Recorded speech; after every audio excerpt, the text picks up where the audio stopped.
Bismillahirrahmanirrahim. Assalamualaikum warahmatullahi wabarakatuh.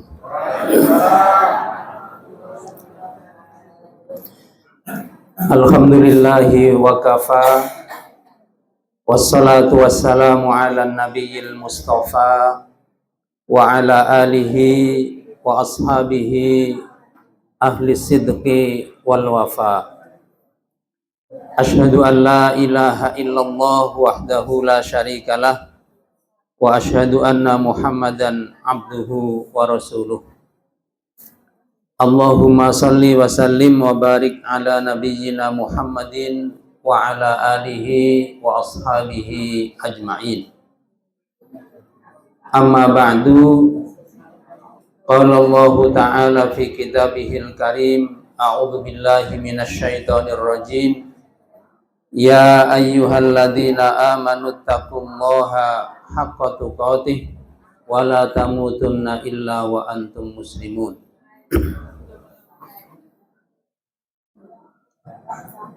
Para jamaah, para bapak, ibu, kita bersyukur kepada Allah pada pagi ini, pagi yang sangat baik ini.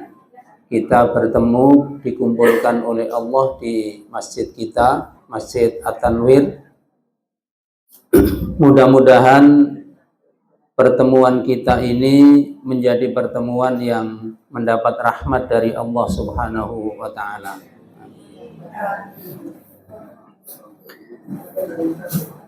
Bapak Ibu sekalian,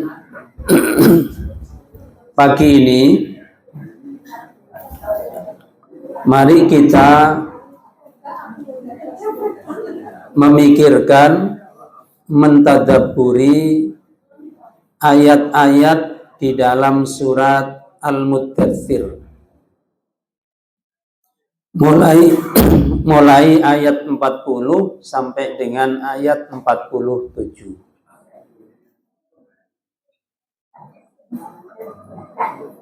Ayat-ayat ini secara tema itu berbicara tentang penyesalan orang-orang yang dimasukkan oleh Allah di dalam neraka Sakor. Kenapa kita perlu tahu?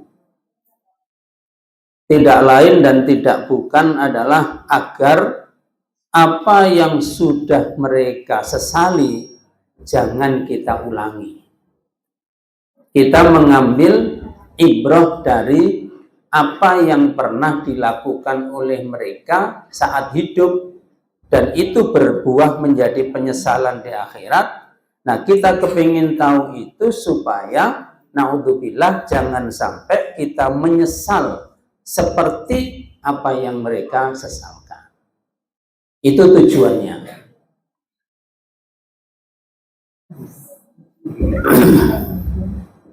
A'udzu billahi minasy syaithanir rajim. Fi jannati yatasaalun 'anil mujrimin ma salakakum fi saqar. Qalu lam naku minal musallin wa lam naku nut'imul miskin wa kunna nakhudhu ma'al khaidin wa kunna nukadzibu biyaumiddin hatta atanal yaqin. Sadaqallahul adzim. Jamaah sekalian, kita semua ingin masuk surga itu bersama keluarga. Ngoten nggih? Bapak-bapak ingin masuk surga bersama ibu. Ibu-ibu juga pengen masuk surga bersama bapak-bapak. Nak ngoten lho? Bapak-bapak kok gak yakin ngono gitu. Yakin ya. Masa gak tapi kepengin ngono. Tidak hanya Bapak Ibu yang masuk surga, tapi pasti kita ingin bersama anak-anak, bersama cucu, ponakan, saudara, tetangga, kita semuanya. Makanya kita minta kepada Allah, sebagaimana Allah mengumpulkan kita di tempat ini, mudah-mudahan Allah mengumpulkan kita di surga besok. Amin.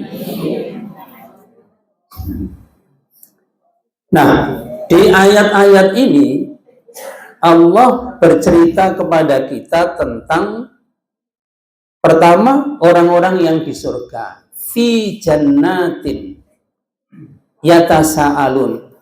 Nanti orang-orang yang Allah masukkan di dalam surga itu yatasaalun. Tanya sana, tanya sini, cari sana, cari sini. Siapa yang dicari? Orang-orang yang dulu waktu di dunia kumpul, waktu di dunia selalu bersama, waktu di dunia mungkin diikat dengan ikatan keluarga, kok sekarang gak nampak? Kok gak gitu disawangi wonengan nang diarah ini? Kenapa begitu? Karena Al-Quran sendiri yang cerita bahwa ada suami masuk surga, ada istrinya yang tidak masuk surga. Nabi Lut masuk surga, istrinya tidak. Nabi Nuh masuk surga, istrinya tidak. Itu ada. Atau sebaliknya, Asia masuk surga, Fir'aunnya tidak. Itu ada. Jadi ada suami istri yang pisah, satu di surga, satu di neraka, itu ada. Jadi kita khawatir juga, gitu. Khawatir juga. Kan wong Jawa jadi swarga nunut belum tentu. Iku biyen niku. Belum tentu. No jelas-jelas neraka kok katut. Sudah tidak berlaku itu. Seperti alon-alon iwit kelakon itu tidak berlaku, itu dijajah terus akhirnya. Mangan gak mangan, kumpul ya kaliren.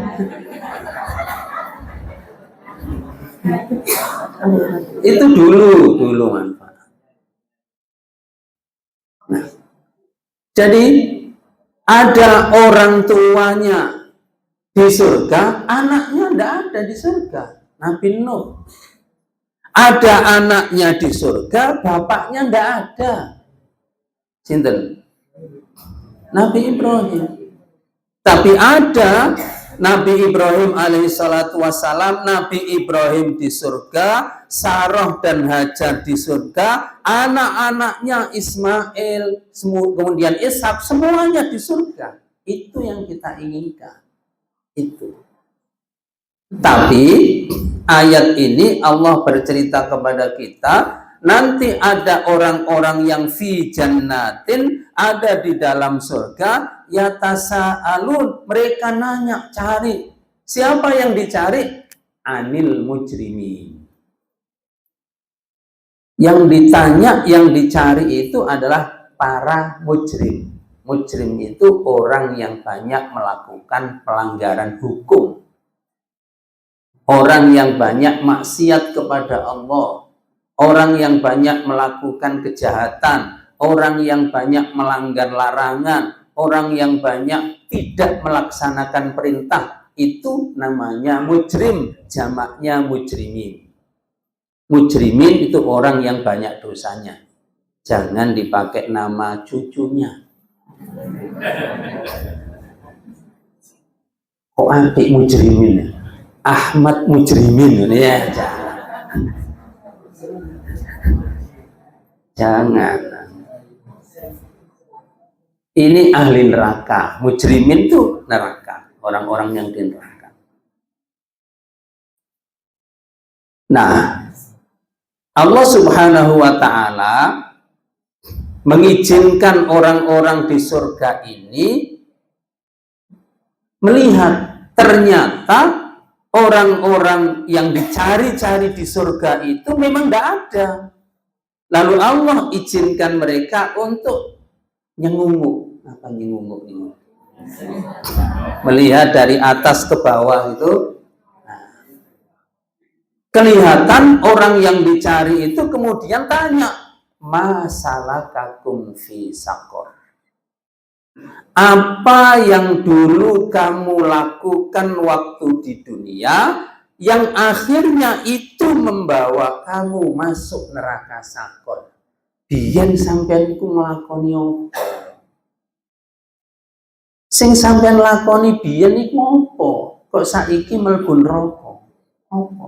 Masalah kakum fi sakor. Neraka kan banyak. Ada neraka jahanam, wail, sa'ir, dan seterusnya. Salah satu di antaranya itu sakor. Sakor itu kalau diumpamakan ini dasar laut itu kan ada, kalau digambar itu lubang kecil, dalam, gelap, sempit, itu palung laut nih. Nah, di neraka itu ada begitunya, Bapak Ibu sekalian. Jadi sakor itu, neraka jahanam itu ada palungnya, lubang sempit, panas, gelap, itu sakor. Jadi sudah masuk neraka, sudah ada di jahanam, ada di bagian yang paling bawah dari neraka jahanam. Itu neraka sakor. Nah, orang-orang yang di surga ini tanya, masalah kakum fi sakor. Apa yang membuat kamu sekarang ada di neraka sakor? Mereka menjawab 4. Yang membuat mereka ada sekarang di neraka sakor, yang mereka menyesali, itu ada 4. Ini yang ingin kita tahu. Yang pertama, jadi qalu, mereka menjawab pertanyaan ahli surga itu dengan lam naku minal musolli. Diyen pancene aku gak sholat. Nggak sholat. Lam naku minal musollin, aku dulu tidak termasuk orang-orang yang sholat. Satu. Sederhana sekali. Artinya, naudzubillah, kalau ada di antara anak-anak kita, naudzubillah, kalau ada di antara anak-anak kita yang memang nggak sholat, nggak usah dicari di surga, gak ono. Gak usah dicari, ini sudah dikasih tahu, nggak ada di surga. Nah, kalau kepingin masuk surga semua, anak, bapak, keluarga, istri, sholat, nggak ada lagi, sholat. Kok mulai tegang ini ngaji, dikandani situ tegang.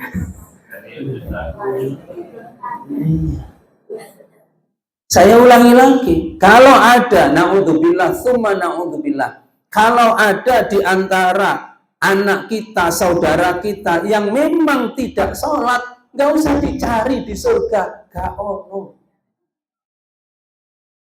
Nggak akan ketemu, karena ini sudah diakui oleh mereka. Qalu lam naku minal musollin, aku dulu nggak sholat.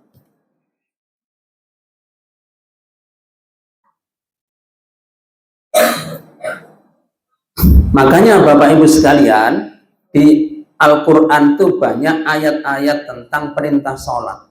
Semua ayat-ayat yang bicara tentang menyuruh sholat, mengajak sholat, itu kerangkanya pasti dikaitkan dengan keluarga. Semua pelajaran sholat itu ada di dalam keluarga. Dimulai Nabi Ibrahim. Apa doanya Nabi Ibrahim? Rabbi j'alni muqimas sholat. Ya Allah, ya Tuhanku, jadikan aku orang yang sholat, mendirikan sholat, melaksanakan sholat. Aku siapa? Kepala keluarga. Tidak titik, lanjutannya, wa min dzurriyyati, dan anak cucuku. Jadi yang sholat di keluarganya itu bapaknya, anaknya, semua keturunannya harus sholat dalam lingkup keluarga. Nabi Ismail, apa kata Al-Quran? Wa kana ya'muru ahlahu bis sholat. Ismail itu dulu menyuruh ahlahu. Apa artinya ahlahu? Keluarganya sholat. Sholat itu adanya dalam keluarga pendidikan. Jangan diserahkan ke guru TPQ. Itu cuma berapa jam ketemu anak kita? Cuma 1 jam, 2 jam. Jangan diserahkan kepada guru di sekolahan. Kan ketemu cuma sholat duhur. Tanggung jawab kita di keluarga. Yang ketemu anak kita 24 jam. Nabi Ibrahim, Nabi Ismail, Nabi Muhammad Sallallahu Alaihi Wasallam di dalam surat Toha langsung Allah suruh Nabi kita wa'mur ahlaka bis-sholat wastabir alaiha. Wa'mur kongkongan, kan gitu, suruh ahlaka keluargamu bis-sholati, sholat. Sekali lagi ada keluarga di situ. Jadi tanggung jawab sholat di dalam keluarga itu tanggung jawabnya orang tua. Kalau orang tua itu ibu bapak, lebih berat ke bapaknya, baru ibunya.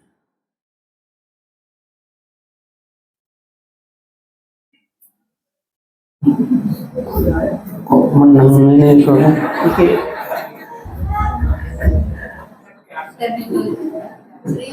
Serius sih. Kalau khawatir, gak setuju. Wa'mur, suruh ahlaka keluargamu. Ka itu kamu laki-laki, bapak, suami. Bis-sholati, sholat. Suruh keluargamu sholat.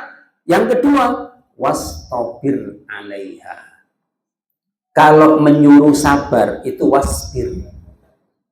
Sabaro, innallaha ma'as-sabirin, dan seterusnya dan seterusnya. Tapi ini ada toknya, wastabir, bukan wasbir. Tok di situ litakid, artinya mendidik anak sholat itu butuh kesabaran yang luar biasa dari orang tua. Tidak bisa dianggap santai, tidak boleh disambi, tapi serius dan sabar. Yang tidak sabar tidak sukses.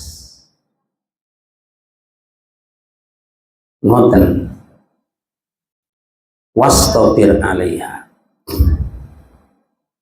Yang paling agak sulit ngajak anak ke masjid niku sholat nopo? Subuh. Sepakat berarti subuh nih. Tapi pertanyaan saya, bapak nih nama masjid boten? Nah itu dulu. Itu dulu yang penting. Kalau bapak ke masjid, ibu juga ke masjid, mudah. Nah kalau bapaknya gak ke masjid, ya terus piye? Masa anaknya disuruh bangun? Itu tadi, wa'mur ahlaka. Yang disuruh siapa? Orang tuanya. Oke, subuh kita sepakat. Kalau di masjid sebelah itu sudah sholat jam berapa? 3:30 ya. Kita kan sudah bangun, ya. Kita sudah bangun di sana sholat. Apakah anak kita langsung bangun? Tidak apa-apa, seisuk turun subuh, tidak apa-apa. Harus sabar. Terus setelah itu di Masjid At-Tanwir ada, misalnya di sini ada. Apakah anak kita begitu mendengar Allahu Akbar langsung bangun sendiri? Enggak juga. Enggak apa-apa sih ada. Sabar. Si azan. Ini sampai azan selesai. Azan selesai, apakah bangun otomatis sendiri keluar dari kamar? Enggak juga. Enggak apa-apa sih ada waktu. Kita sholat sunnah dulu 2 rakaat di rumah. Setelah sholat sunnah kok belum ada tanda-tanda bangun, kita ketok pintunya kan, tok. Ayo cung, tangi. Apakah diketuk itu langsung tangi gembrika? Enggak juga. Angel atau Kenapa anak kita angel dibangunkan subuh? Kenapa? Karena ciktas turu. Gini apa mboten? Lalu seru barusan tidur. Coba di sebelahnya itu ada HP, jenengan demek, anget CA, pasti pakai. Itu masalahnya. Ritme siklus tidur anak kita itu tidak normal. Tidak normal. Itu harus disadari sejak awal. Kalau di pondok normal insya Allah. Soalnya nek gak turu-turu di gak turu gak tangi di ikop ini.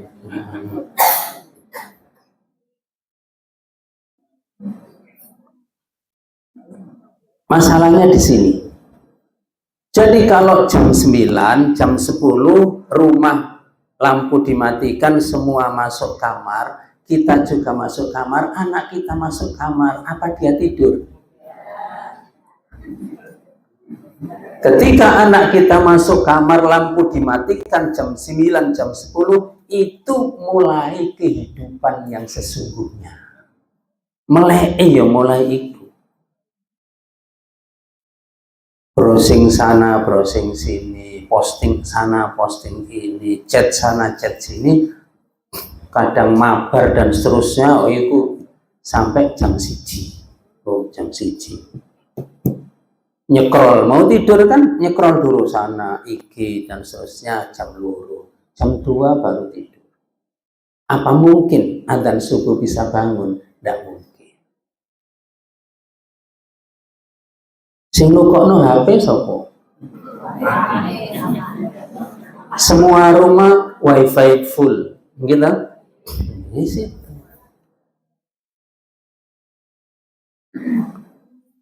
Tapi akhirnya kan di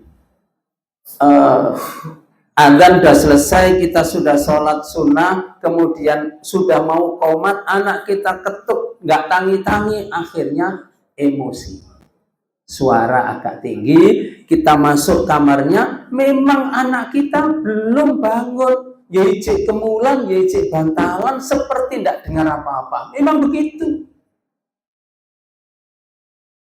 Tapi kan Nabi nyuruh membangunkan, kita bangunkan, ditutut tangane, diculno, geblak mana, nah, dicengkal ini. Sampai anak itu turun, diajak, dituntun ke kamar mandi, suruh masuk kamar mandi, ditutup pintunya dinten. Kok podo kabeh anak-anak yang dewek nih. Kok gak lapo-lapo. Baru, ayo sudah komat, tinggi komat, taruh icir-icir wudu.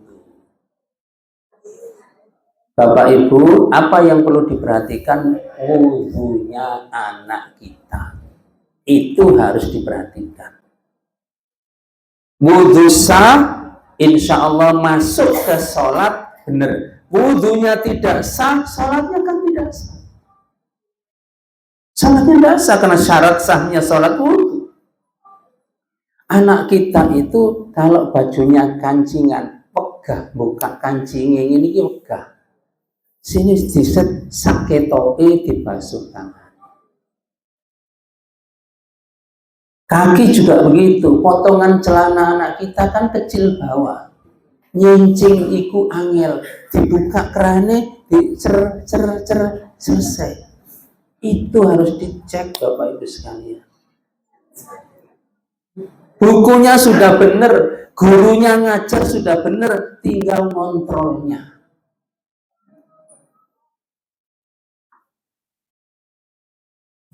Itu. Nah, ini hari pertama. Harus setelah keluar dari kamar mandi, sudah wudhu, ambilkan sarungnya, ambilkan bajunya, pasangkan kopiahnya, baru dituntun ke masjid. Baru itu hari pertama. Besok, itu lagi. Besoknya lagi lagi, harus begitu lagi. Makanya Allah bilang wastabir 'alaiha. Kalau hari pertama, kedua, ketiga, keempat, kelima, begitu hari keenamnya orang tuanya pegel, selesai sudah. Wis cung, bendino kok nginang-ngene. Tangi karepmu, gak tangi yo karepmu, sudah yo karepmu temen. Itu. Makanya Allah bilang wastabir 'alaiha. Sabar. Harus. Nah, sekali lagi, kalau ada di antara keluarga kita yang tidak sholat, wal'iyadzubillah, nggak usah dicari di surga. Memang tidak ada. Dan kita sebagai orang tua mempertanggungjawabkan apa yang tidak kita lakukan waktu di dunia terkait dengan sholatnya anak kita. Ini yang pertama. Qalu lam naku minal musallin. Yang kedua, walam naku nut'imul miskin. Kami dulu tidak memberi makan orang-orang miskin. Kalau penyesalan yang pertama itu sholat, itu kaitannya antara hamba dengan Allah. Kalau dia sholat, dia dengan Allah itu nyambung. Tapi kalau tidak sholat, hamba dengan Allah itu putus. Makanya selalu kita bilang, meskipun banyak kesalahanmu, meskipun banyak dosamu, misalnya, jangan putus sholat. Kenapa? Kalau orang banyak dosa, banyak masalah, banyak kesalahan, masih sholat, dia masih berhubungan dengan Allah. Istighfar masih, mengeluh masih kepada Allah. Tapi kalau sudah dosanya terus gak sholat, putus. Gak nyambung dengan Allah. Bukan berarti terus gak popo, dosa sing penting sholat, enggak begitu maksudnya. Tetap harus sholat. Nah, kalau ayat yang kedua ini, penyesalan yang kedua ini, hubungan dia dengan sesama manusianya jelek juga. Sudah dengan Allah tidak sholat, putus hubungan, ini dengan sesama orang putus juga. Salah satu tandanya bakhil, pelit, medit, kikir. Bahasa sininya apa? Meleki, cengit. Jadi yang disesali kedua adalah orang ini hubungan dengan orang lainnya jelek. Dengan Allah jelek, tandanya tidak sholat. Dengan orang lain juga jelek, tandanya dia kikir. Itu disesali oleh ahli neraka sakor. Allah Subhanahu wa Ta'ala secara spesifik di sini menyebut memberi makan orang miskin. Membantu orang itu banyak macamnya. Infak sodako itu banyak macamnya. Harta, infak sodako. Pemikiran, infak sodako. Memberi ilmu itu juga bagian dari infak. Dan seterusnya, dan seterusnya. Tapi secara spesifik memberi makan itu punya posisi tersendiri di dalam agama Islam. Memberi makan orang lain. Memberi uang iya, memberi ilmu iya, memberi makan itu juga iya, bagian dari ajaran mulia dalam Islam. Bahkan kafarat, denda-denda pelanggaran dalam Islam itu banyak yang dendanya itu memberi makan. Orang bersumpah demi Allah, kemudian dilanggar. Karena ada beberapa pilihan. Salah satunya, it'amu asyarati masakin. Memberi makan 10 orang miskin. It'am. Siang hari di bulan Ramadan, suami istri berhubungan badan. Kan pelanggaran. Hukumannya, kafaratnya ada. Memerdekakan budak kalau mampu. Puasa 60 hari. Tambah nggak mampu. Saulan naik kecolongan, apalagi 60 hari. Kalau tidak sanggup, memberi makan it'amu sittina miskinan, memberi makan 60 orang miskin. Memberi makan. Yang tidak kafarat, Nabi pesan kepada istrinya, kalau kamu masak, perbanyaklah kuahnya. Gampang diucapkan, sulit diterapkan. Karena setiap orang yang mencium bau masakanmu harus kau kasih apa yang kamu masak. Kalau tidak dagingnya, ya minimal kuahnya. It'am, bagian dari memberi makan. Sampai Aisyah radhiyallahu anha, istri Nabi, pernah bertanya, ya Rasul, kalau kita pulang dari bepergian membawa oleh-oleh, sementara tetangga kanan kiri depan belakang kita banyak, kepada yang mana hadiah ini kita kasihkan? Karena ini tidak cukup untuk semua. Apa kata Nabi? Ila akrobiha ilaika baban, kasihkan kepada yang pintu rumahnya lebih dekat ke pintu rumah. Sing ketok lho bendina mlebu metu ketok. Itu makanan. Oleh duren, tonggone ketok, gak dikei, kulite dibuat ning ngarepe omah.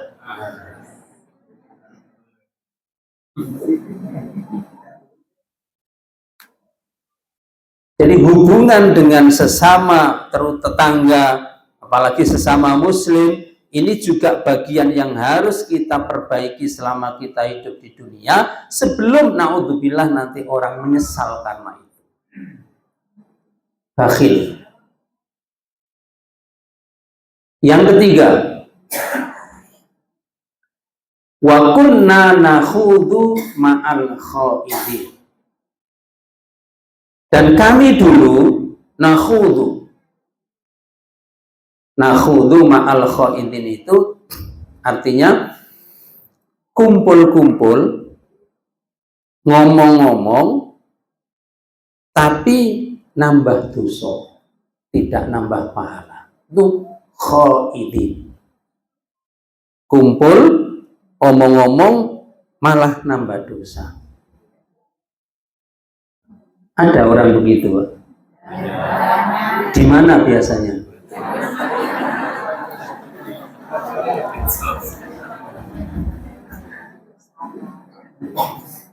Ada di mana-mana bisa, di warung bisa, di masjid begini nih lo bisa. Ngenteni kiai ini teko, nganter cucunya sekolah, ngobrol di teras, bisa. Kumpul apakah dilarang? Enggak. Omong-omong apakah dilarang? Tidak. Yang dilarang itu nakhudhu, kumpul, omong-omong, yang diomongkan itu justru menambah dosa, tidak nambah pahala. Padahal para sahabat itu dulu para sahabat Nabi radhiyallahu anhum itu kalau ketemu sahabatnya yang lain, setelah tidak ketemu 2 hari 3 hari, ketemu lagi, hayya bina najlis nu'min sa'ah, ayo pore lungguh kene ditambah imanin dewe iki. Gitu. Jadi ketemu orang harus tambah iman, kumpul-kumpul harus nambah iman.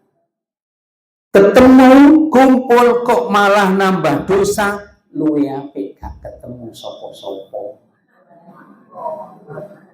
Menghindari dosa.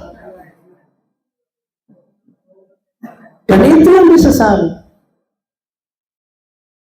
Ketika ada ini, maka kumpul-kumpul itu tambah lagi tempatnya di sini.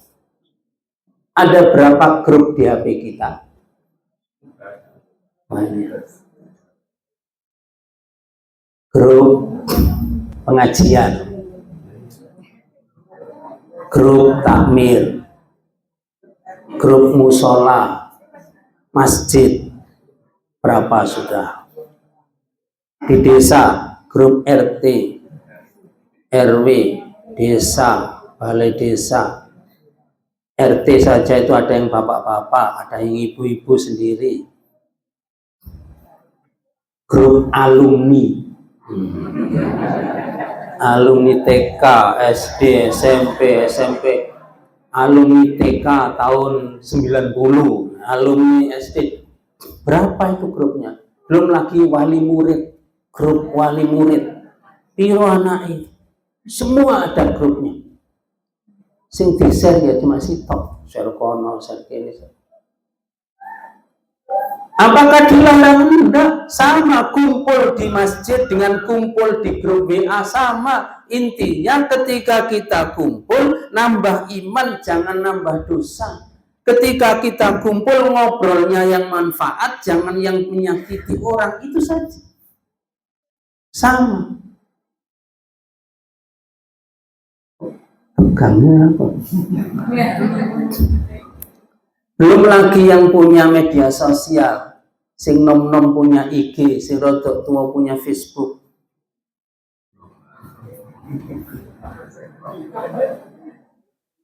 Semua ada grupnya juga.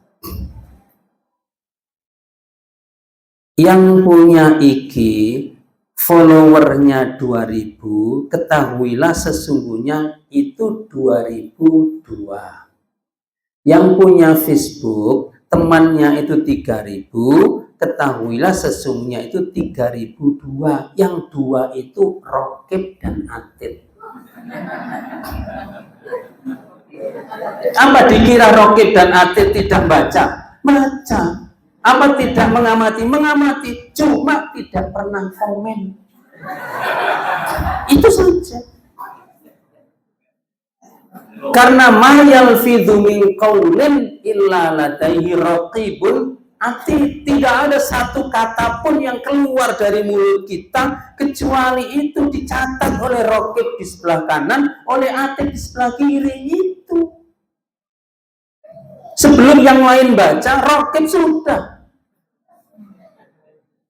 Nah, itu yang perlu kita hati-hati supaya tidak menyesal. Wa kunna nakhudhu ma'al khaidin. Itu yang ketiga. Makanya kita pastikan semua yang kita ucapkan, semua yang kita share, semua yang kita posting itu manfaat. Nambah pahala kita dan tidak menyakiti orang.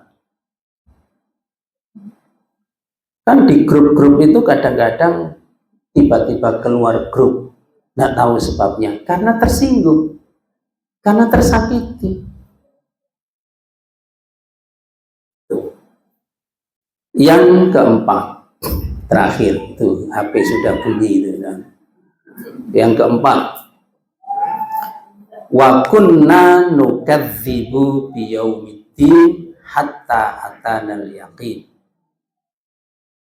Wa kunna, dulu kami nukadzib, tidak percaya, gak percaya biyaumiddin, akan ada besok hari pembalasan. Din, ad-din ini itu artinya banyak. Ad-din artinya agama. Innad dina indallahil Islam, itu agama. Kalau nukadzibu biyaumiddin, kami tidak percaya dengan hari pembalasan, bukan hari agama, hari pembalasan. Din, maliki yaumiddin, yang merajai hari pembalasan. Ni ara'aital ladzi yukadzibu biddin, tahukah kamu orang yang mendustakan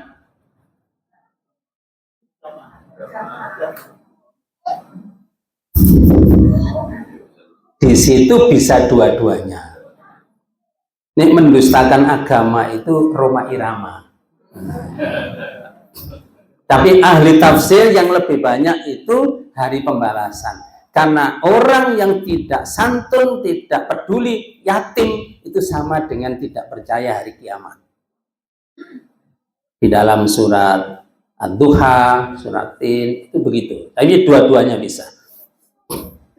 Dulu kami tidak percaya adanya hari pembalasan, hatta atanal yakin, sampai datang kepada kami al yakin, artinya nopo artinya al yakin, kematian. Yakin di situ kematian. Bapak Ibu sekalian, yang harus kita pahami dalam sejarah perjalanan hidup kita ini, dulu kita hidup itu di alam ruh. Sudah ada ruh kita belum lahir ke dunia. Itu sudah ada. Berapa lama kita tidak tahu. Ada apa di sana? Tidak ada perintah, tidak ada larangan. Kita belum lahir.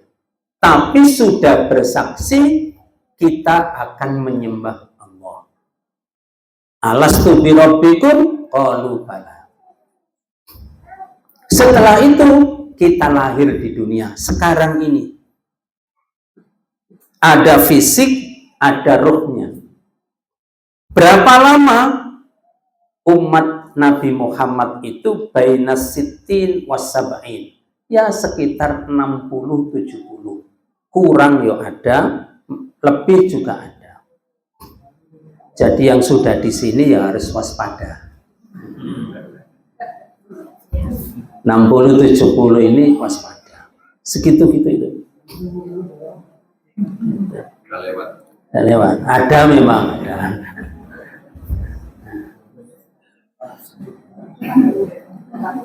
Ini tahapan dalam fase hidup kita yang paling singkat, tapi paling menentukan.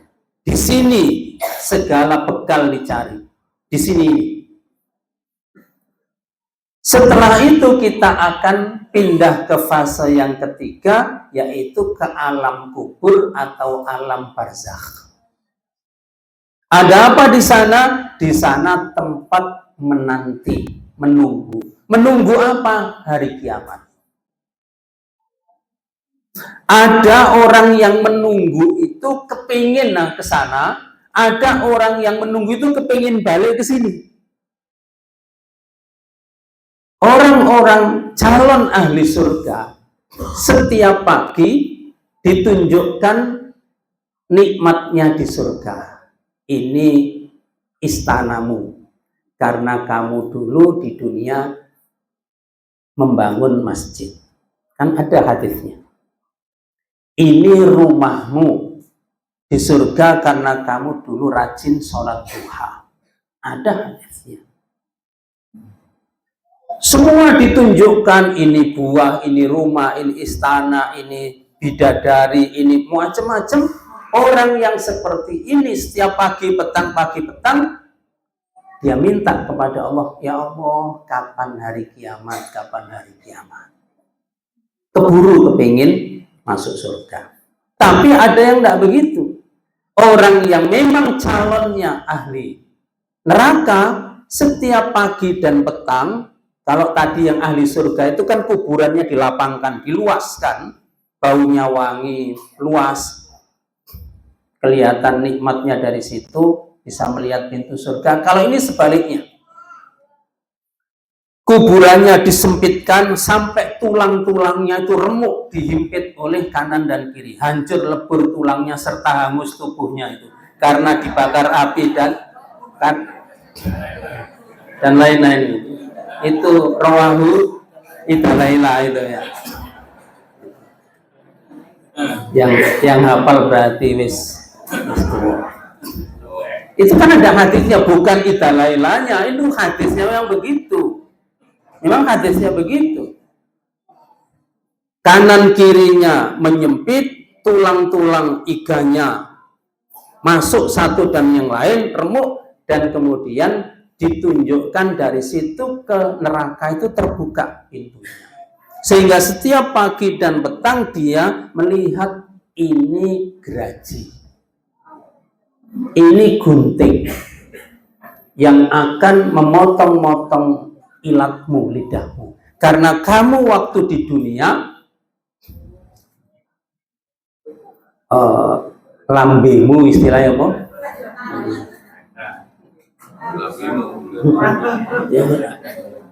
Kakean apa kalau bahasa kita? Kakean cangkem, halus malih.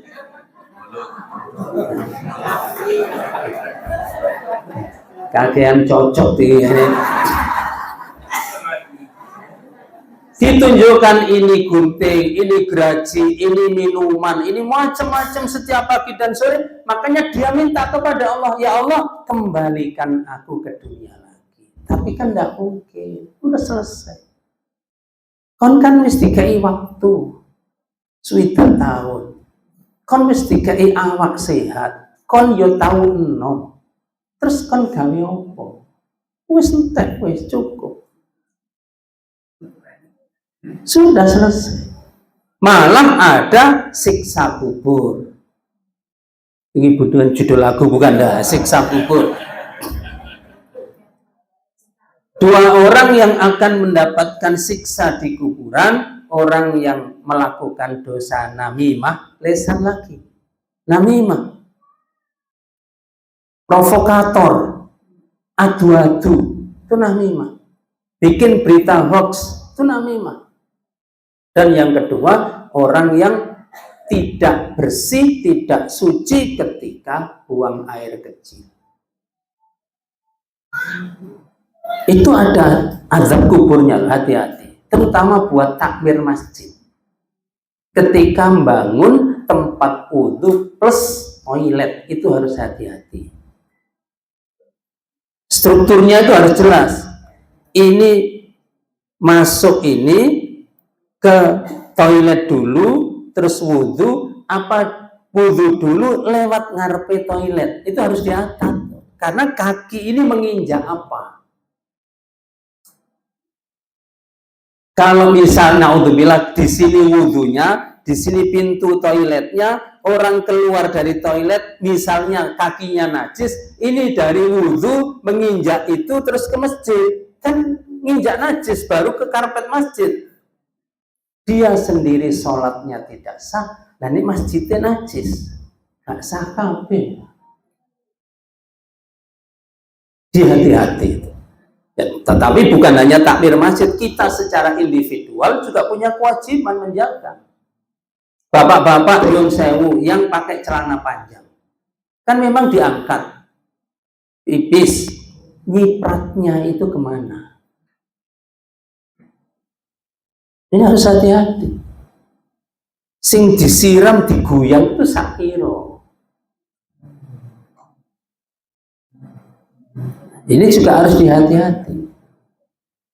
Ada percikan pipis, naudzubillah, ke celana kita, kita tidak sadar, wudhunya bagus, ternyata ada najisnya. Kan tidak sah sholatnya. Ini juga harus hati-hati. Itu ada azab kuburnya.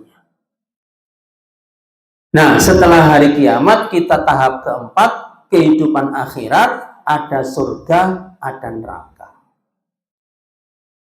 Dari padang mahsyar ke surga itu ada namanya Siratal Mustaqim.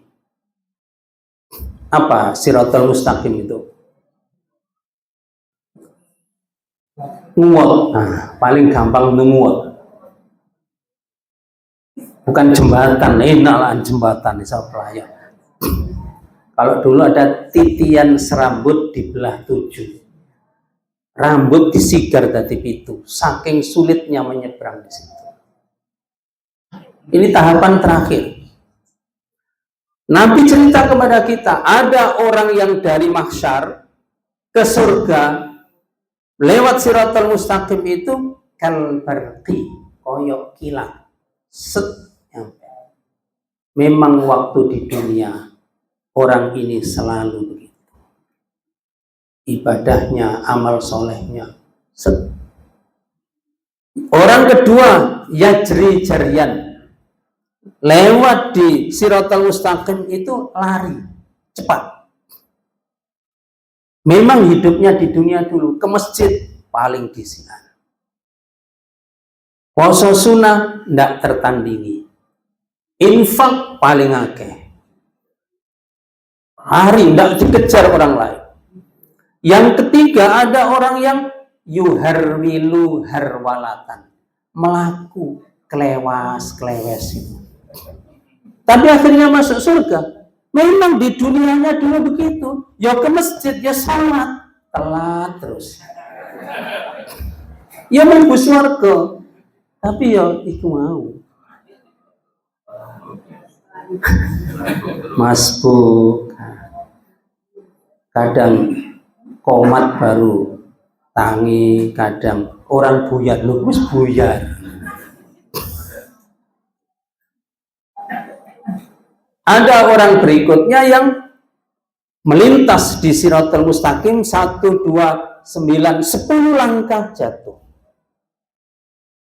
Sampai di dasar laut, dia mendapatkan azab sesuai dengan dosanya. Tadi gunting yang sudah dilihat di kuburan tadi, sekarang dibuktikan. Ilat diodot, diketok, diodot, diketok. Nggak selesai-selesai. Sampai dosa lisannya habis, dia diizinkan oleh Allah, naik lagi, nyabrang lagi. 20 langkah, jatuh lagi. Tadi dosa lisan, sekarang dosa tangan. Digeraji, muncul meneh, digeraji, muncul meneh. Mutilan uripe, mutil. Kalau korupsi, siji mana ketok iki. Cilik-cilik ini. Naik lagi, habis dosanya, dosa apa lagi terus. Dia masuk surga tuh jatuh bangun, alhamdulillah akhirnya masuk surga. Sudah dinteni konco-konco. Nah, dia sampean ini. Si ono urusan.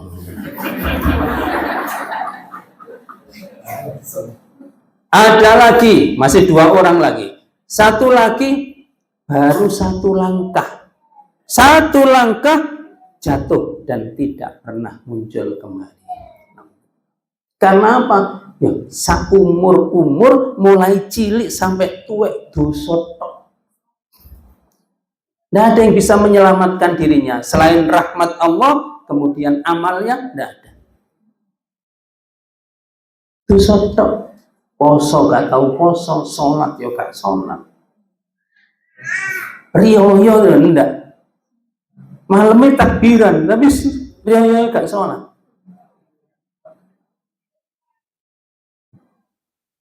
Nah, yang terakhir ada orang yang jalan lancar, tinggal 1 langkah ke surga, jatuh dan tidak pernah muncul kembali.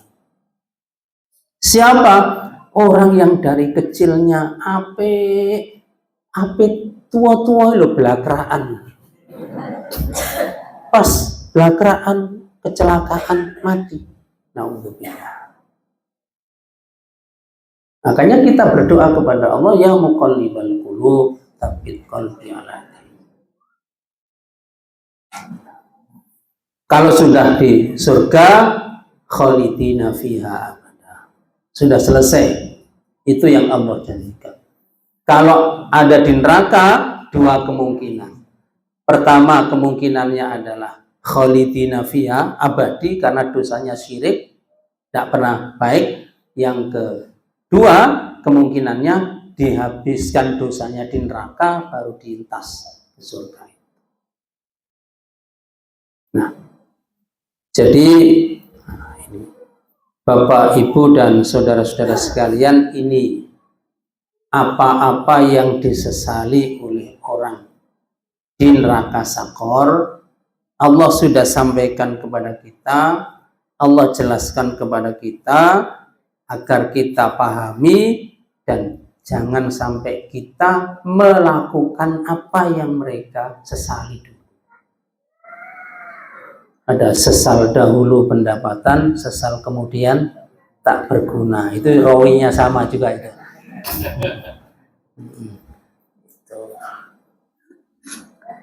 Sambung gini. Bapak Ibu sekalian, itu yang bisa saya sampaikan pada kesempatan ini. Mudah-mudahan bermanfaat. Kurang lebihnya juga saya mohon maaf. Kita tutup dengan doa. Mudah-mudahan majelis kita ini majelis yang menambah iman kita kepada Allah Subhanahu wa taala.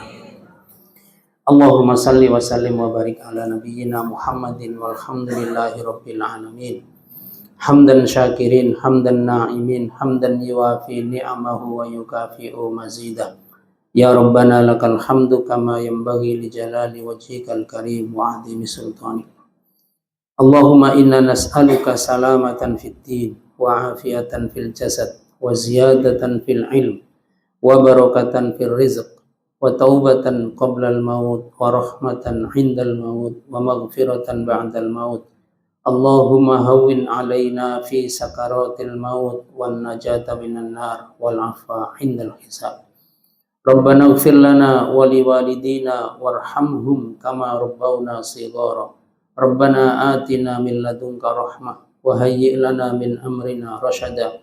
Rabbana atina fid dunya hasanah wa fil akhirati hasanah wa qina adzabannar. Wa sallallahu ala nabiyyina Muhammadin walhamdulillahi rabbil alamin. Wassalamualaikum warahmatullahi wabarakatuh.